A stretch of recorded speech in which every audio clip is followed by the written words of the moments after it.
Seria possível estar em uma religião e ser completamente espiritualizado? Quando passamos a frequentar uma religião, somos obrigados a seguir a doutrina de um determinado local. Você já nasceu dentro de uma religião? Ou com o passar dos tempos resolveu se converter a alguma? Sejam muito bem-vindos ao canal Espiritualidade Prática e Tarô. Eu sou Obala e quero te convidar a pensarmos um pouco sobre as práticas religiosas. Quero deixar bem claro que o intuito do meu canal não é afastar ninguém das suas convicções religiosas.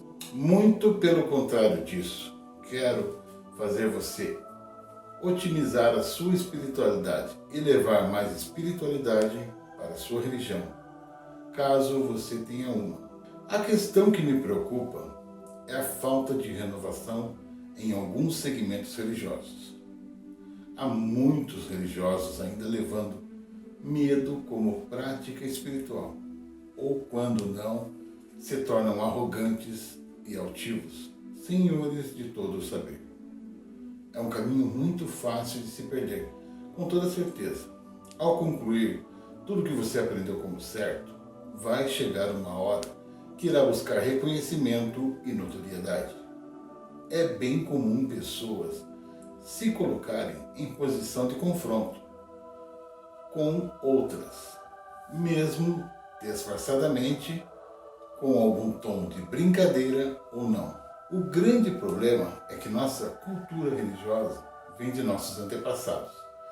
Temos ideias e lembranças remanescentes de tempos que já se foram e não voltam mais.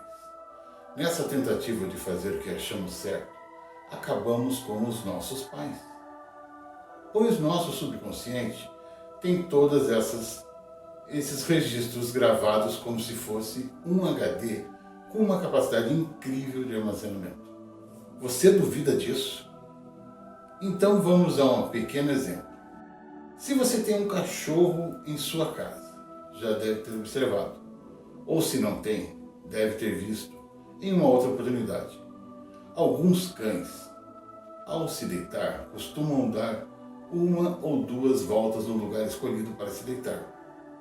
A razão que leva o cachorro a fazer isso é que ele veio de uma linhagem que no passado dormia nas matas. As voltas são necessárias para fazer o capim tombar e fazer uma confortável cama. Entendo que hoje não é mais necessário os cães fazerem isso, pois alguns nunca nem chegaram próximos de uma mata, mas mesmo assim continuam a realizar o mesmo movimento. Isso está registrado no seu subconsciente. O subconsciente não consegue mudar coisas programadas, ele simplesmente vai trazer a informação no momento que precisamos, fazendo certos acontecimentos de forma automática, alheios ao desejo. Para que seja alterada a programação do subconsciente, é necessário uma reprogramação a partir da mente consciente.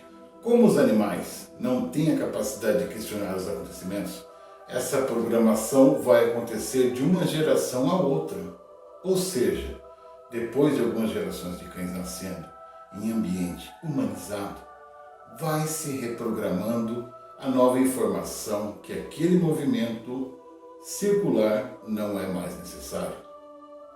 Se você quiser e tiver a oportunidade de analisar, perceba que alguns cães não mais realizam esse movimento.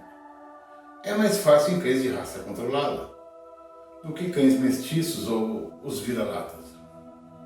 Do contrário, nós seres humanos fomos feitos para pensar, analisar as necessidades e questionar o quanto uma coisa é necessária ou não em nossas vidas. Aí vem a diferença de pensar e ter pensamentos. Quando temos pensamentos, só reproduzimos as informações que já estão programadas. E quando pensamos, começamos a lapidar nosso conhecimento. Começamos a fazer uma faxina em coisas que vêm de tempos remotos da nossa existência. Vamos fazer mais uma comparação simples da nossa existência. Perceba que quando chegamos à adolescência, passamos por um período bem conturbado. Todo adolescente começa a entrar em choque com os mais velhos. Chega a ser insuportável as atitudes da nossa puberdade. Mas isso que acontece com todos nós da adolescência, primeiro, que é inevitável, pois se trata da mente humana querendo evoluir e renovar alguns padrões que agora são desnecessários. E segundo, que nem jovens e adultos sabem aproveitar esse momento de renovação sem conflitos, pois os mais velhos têm a convicção e a consciência, experiência de que certos caminhos não levam a nada. Quando se chega a um consenso entre as duas partes, aquela família se transforma em uma potência, aproveitando as informações que já existiam, renovando através das gerações. Na Bíblia existe uma passagem onde supostamente Jesus Cristo fala que não se remenda tecido velho com remendo novo, pois o tecido novo é mais resistente e rasga o tecido velho. Na mesma comparação ele fala que se colocar vinho novo em vaso velho também não vai dar certo, pois o vinho, ao começar a fermentar, vai romper o vaso velho. Mateus 9,16. Será que uma pessoa que já viveu bastante não tem a capacidade de rever seus conceitos? Será que as novas informações iriam destruir uma pessoa mais velha? Vamos tentar melhorar isso. Em tempos antigos, a função dos pais era mais intensa, tentando proteger os filhos de perigos que existiam. Agiam como mão de ferro para que os mais novos estivessem preparados para a vida adulta. Com o passar dos tempos, as coisas se transformaram e os pais não precisam mais agir como soberanos. Mas o orgulho, a arrogância ainda se mantém em alguns, não permitindo que o velho aprenda o novo. Aquela passagem de Cristo, ao meu ver, é uma desinformação, até porque nossa massa cinzenta precisa ser exercitada. Quanto mais você aprender a pensar coisas novas, melhor será a sua vida. Vamos ver que nossos filhos são a continuidade da espécie e que ao potencializar essa evolução, teremos pessoas melhores no futuro. O novo não é um desafio para que o velho perca. Não podemos ser uma concorrência, é um exercício de evolução tanto para um quanto para outro. Exemplo: quantos espíritos ficam vagando, frustrados nesse mundo, incomodando e atrapalhando o crescimento da espécie? Seja você a partir de hoje um ser de luz, cresça e deixe que a renovação da vida aconteça. Do contrário, seremos mais um retrabalho para a espiritualidade.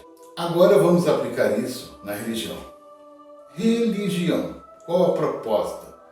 Religião ou religare, ou ligar o profano ao sagrado. O que tem sido oferecido? Repetições de padrões desnecessários que atrapalha nossa evolução. Evolução de uma espécie, tá? Não só a sua.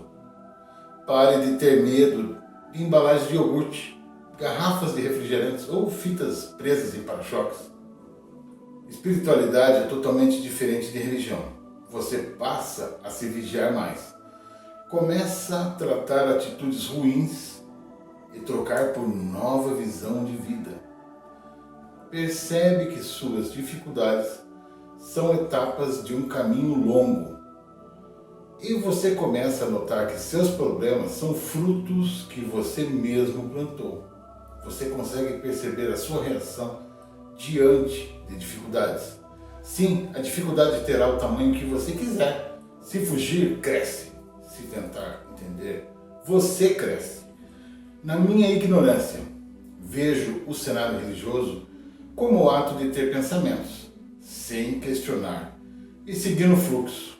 Já a espiritualidade é o pensar, analisar, corrigir e ter a certeza de ser um eterno aprendiz. Você frequenta alguma religião? Adotou alguma ao longo da sua vida?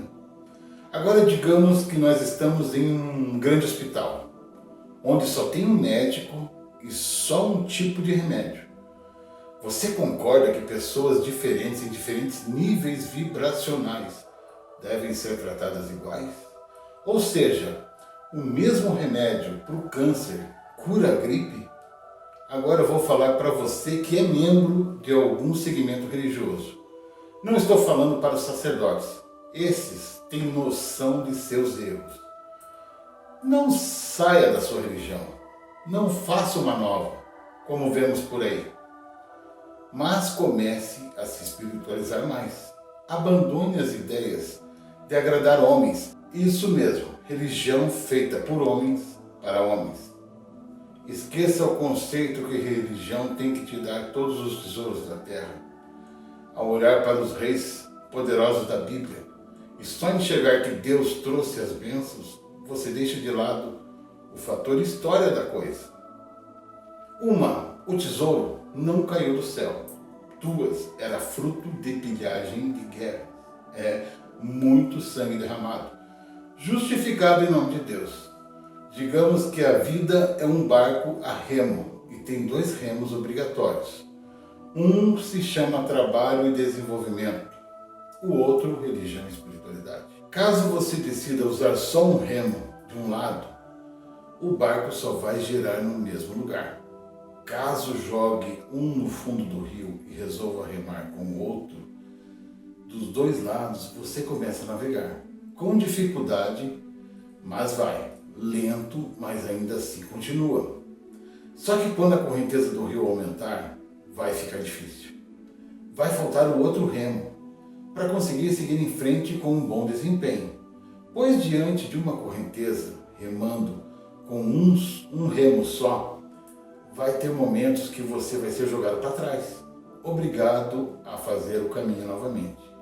Já com os 2 remos, fica difícil a remada na correnteza, mas as chances de voltar diminuem.